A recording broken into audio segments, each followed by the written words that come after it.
Hello guys, කොහමද ඔයාලට? ඔන්න අද මම අරගෙන ආවේ ස්ටඩි vlog එකක්. ඉතින් මගේ අද දවස ගෙවෙන්නේ කොහමද වගේම මේකේ මගේ ස්ටඩි vlog එකකුත් ඇඩ් කරලා තියෙනවා. ඉතින් මං මේ විදිහට තමයි මගේ දවස ගෙවන්නේ. බලාගෙන ඉන්නකෝ.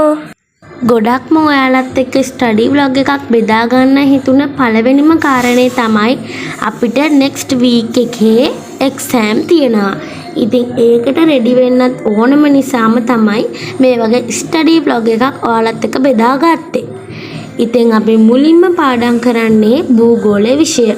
අපිට මුලින්ම තියෙන්නේ භූගෝලය නිසා. ඔයත් ගොඩක් ආසාවෙන් ස්ටඩි කරන කෙනෙක් නම් ඔයාට ගන්න තියෙන හොඳම විසඳුම තමයි to do list එකකට වැඩ කරන එක. දැන් මොකද්ද මේ to do list එක කියලා කියන්නේ? to do list එකක් කියලා කියන්නේ අපි දුරදිග යන්න නැතෝ සරල විදිහට හිතමුකෝ. ඔයාට හෙට විචාරයක් ලියන්න තියෙනවා. විචාරය ලියලා ඔයාට සයන්ස් වැඩක් තියෙනවා. මැත්ස් වැඩ තියෙනවා. එතකොට ඔයාගේ එක්සෑම් එක නිසා ඔයාට භූගෝලයේ හෝ මොන හරි විෂයක් පාඩම් කරන්න තියෙනවා. එතකොට ඔයා මේ to do list එකේ අංක 1 2 3 කියලා ලියලා ඒ ඔයාට කරන්න තියෙන වැඩ ටික දාගෙන ඊට ඉස්සරහින් කොටුවක් හරි මොකක් හරි එකක් ලස්සන ඇඳ ගන්න රවුමක් හෝ කොටුවක් ත්‍රිකෝණයක් නැත්නම් ස්ටාර් එකක් ඇඳලා ඒක මැද්දේ හරියක් වැරද්දක් දාන්න පුළුවන් විදිහට ඔයාලා හදා ගන්න. ඊට පස්සේ ඔයාට මුලින්ම ලියන්න තියෙන විචාරේ නම් ඔයා එක කරලා to do list එකේ ඔයා අඳගත රාම මැද්දේ හරියක් දාගන්න. එතකොට ඔයා විචාරේ ලිව්වා. මෙහෙම ඔයා කරපු වැඩ ටිකට හරියක් දාගත්තාම මාර සැහැල්ලුවක් හිතට දැනෙනවා. මොකද එතකොට අපි වැඩ ටික කරගත්තනේ. මං ගොඩාක්ම කැමති මේ වගේ තනකොළ පෑගි පාඩම් කරන්න. එතකොට ගොඩාක් සැහැල්ලුවක් හිතට දැනෙනවා. හරිම නිස්කලංකයි. එතකොට පාඩම් කරන ඒවාත් හොඳට මතක හිටිනවා.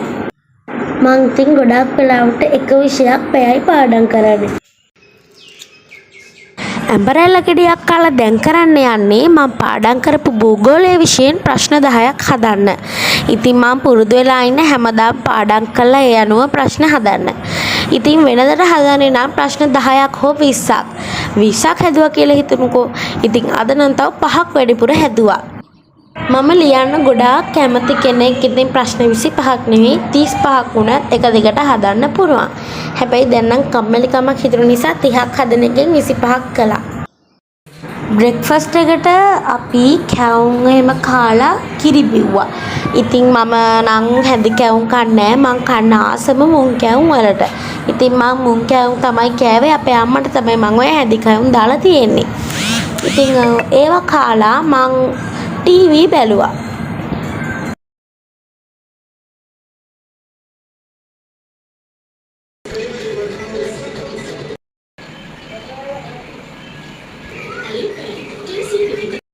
ටීවී බලලා මම කෙලින්ම ගියේ අපේ වත්තේ චුට්ටක් ඇවිදින්න.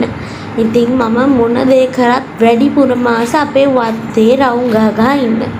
බල්ලෝ දෙන්න එක හරි කමක් නැහැ. වත්ත පිටියේ දුව සෙල්ලම් කර ඉන්න තියෙනවා නම්. උදේ හොඳටම වැස්සා. ඒක නිසා මිදුලේ කොළ හැලිලා ගස්වල තියෙන අතු වැටිලා ගොඩාක් විදිහට ජරා වෙලා තිබුණා. ඉතින් අපේ අම්මි කිව්වා මිදුල දැම්මස් කරන්න එපා. මොකද ආයෙමත් ඇස්සොත් ආයෙමත් අතු ගන්න වෙනවා කියලා. ඒක නිසා මං හවස් වෙනකන් හිටියා. මුලින් ඉඳලා බැලුවේ නැති වුණත් අන්තිම ටික නම් මාරම ලස්සනයි මේ කාටුන් එක. ඉතින් ඇත්තටම මම දැනගෙන හිටියේ නෑ උදේ ගියයි කියලා. පස්සේ තමයි මතක් වුනේ අයියෝ අටහමාට හිරුවකේ කාටුන් යනවනේ කියලා. දැන් මගේ to do list එකේ භූගෝලය වැඩ ටික කරපු නිසා මම ඒකට හරියක් දැම්මා. කට්ටිය හිතනේදී මොකද මම මේ ඉංග්‍රීසි ලියාගෙන දඟලන්නේ කියලා පොත්වල. ඇත්තටම මම පොත්වල ඉංග්‍රීසි ලියන්නේ මම ඉංග්‍රීසි කතා කරන්න හුරු වෙනවා. ඉතින් මට දැන් normally මට කතා කරන්න පුළුවන්. but මට තවත් ඒක දියුණු කරගන්න, ඒ කියන්නේ හොඳටම කතා කරන්න පුරුදු වෙනකම්ම මම ඉංග්‍රීසි ගොඩාක් හදාරනවා. ඉතින් ඔයාලටත් මම කියන්නේ අනිවාර්යයෙන්ම ගෙදර ඉද්දි පොත්වල අමාරු වචන එතකොට නිකන් ඉන්න ගමන් ඩික්ෂනරි වල බල හොයලා ඒව පොත්වල ලියාගෙන පාඩම් කරලා ඉංග්‍රීසි කතනයට හුරු වෙන්න කියලා. ඉතින් ඒ වගේ වැඩක් තමයි මාත් කරන්නේ. මං හිතනවා මගේ වීඩියෝස් වලින් ඔයාලට ආදර්ශයක් ගන්නත් පුළුවන්. ඒ වගේම මගේ වීඩියෝ වල ආසාවෙන් බලනවා කියලා. ඉතින් මොනවා හරි අඩුපාඩුවක් තියෙනවා නම් මට කියන්න, මං ඒවා හොයලා බලලා හදාගන්නම්. දැන් ඔයාලා හිතනවා ඇති මේ ළමයාගේ හැමතැනම පොතේ පිටු විරලා කියලා. ඒ පිටු විරල නෙමෙයි. මම පාඩම් කරන වෙලාවට ෆයිල් එකෙන් එළියට අරගෙන පාඩම් කරලා ආයෙමත් ෆයිල් එක ඇතුළට දානවා. ඒකත් හරි. මේ මගේ ලන්ච් ටයිම්. මම ආසම බීම වර්ගයක් තමයි කොකා කෝලා කියන්නේ.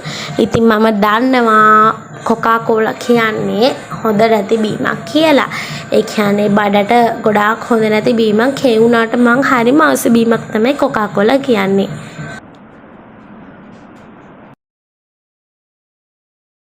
දැන් මම මේ ඔයාලට සර්ච් කරලා පෙන්නන්නේ මම හැමදාම ලන්ච් ටයිම් එකේ මගේ බ්‍රෙක්ෆාස්ට් එකේදී මම කකා බලන ඩ්‍රාමා එක පබලු. ඉතින් ගොඩාක් කට්ටිය කිව්ව ගමන් දන්නේ නැතුව ඇති, පෙලක් කට්ටිය දන්නව ඇති. මේක ඉතින් මාත් දැනගත්තේ ළඟදී තමයි. මොකද මේක 2011. ඒ කියන්නේ මං ඉපදුන වර්ෂයේ ගිය ඩ්‍රාමා එකක්. ඉතින් මේක හරිම ලස්සනයි. මේක නරක කතාවක් නෙමෙයි. මේක ඇත්තටම ගොඩක් හොඳ කතාවක්. ඔයාලත් මේක බලන්න හරි ලස්සනයි. අපි දැන් මේ වොෂ් දාලා ෆ්‍රෙෂ් වෙලා යන්න හදන්නේ ෆුඩ් සිටි.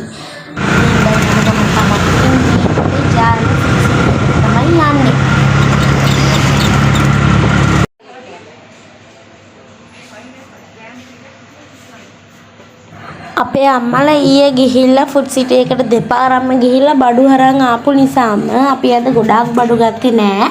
අවශ්‍ය කරන චූටි පටු දෙක තුනක් තමයි ගත්තේ. මොකද අද අපේ ගෙදර රෑට පාටි එකක් තියෙනවා.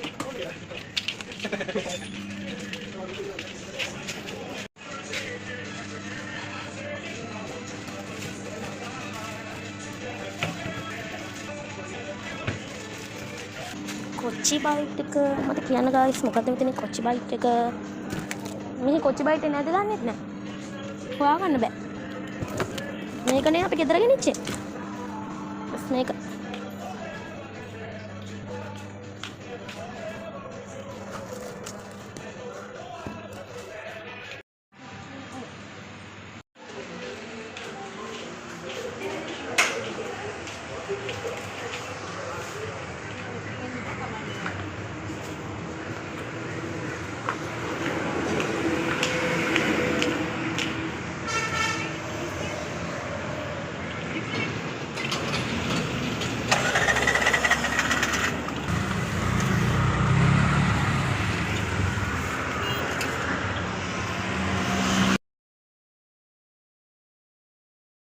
දැන් අපි ගෙදර යන ගමන් ඉන්නේ. අම්මා ගියා ෆාමසි එකට. ඉතින් මම එතකන් ට්‍රැවල් එකේ හිටියේ. ෆුඩ් සිටි යද්දිත් ෆ්‍රෙෂ් වෙලා ගියේ. මම ගෙදර ආපු ගමන්ම නාගත්තා. නාලා ඉවර වෙලා ගියේ අස් කළා. මං ගියා කාටුන් බලන්න. මට බව්ව මල්ලි බලන්න බැරි වුණා ගායිස් ෆුඩ් සිටි ගියේ හින්දා. ගාෆීලුත් බැලුවා. දැන් කට්ටිය දන්නේ නැති මේ එපිසෝඩ් එක බැලුවා නම් කවද්ද ගියේ කියලා. ගිරිපුර ඇත්තොත් බලලා මම ඊළඟට ගියේ බුද්ධ ධර්මයේ පාඩම් කරන්න. මට පාඩම් කරන්න උනේ විනාඩි 45ක් 50ක් විතර. මොකද පාටි එකට අපේ අම්මගේ යාළුවෝ අපි නිසා මම පාඩම් කරන එක නවත්තලා මිදුලෙහිම අතු ගෑවා. ඉතින් මං to do list එකේ පාඩම් කරන එකටත් ඉතින් හරියක් දැම්මා. විනාඩි 50ක් හරි පාඩම් කළානේ. පාටියක් තියෙන කොටත් හරි වදේ. අපේ අම්මලා ඒ ඇස්සේ කලබලෙන් කිචන් එකට වෙලා ගොඩාක් වැඩ උයනවා කරනවා. තව යාළුවෙකුත් එක්ක මං ඉතින් ගාඩන් එක ක්ලීන් කරන්න හිතලා තමයි පොඩ්ඩක් මිදුල අතු ගාලා දැම්මේ. මං ඉතින් පාටි එකක් තියෙනවා කියලා හොඳ ඇඳුම් ඇඳගත්තේ නෑ. මට කම්ෆර්ටබල් ඇඳුමක් තමයි මං ඇඳගත්තේ.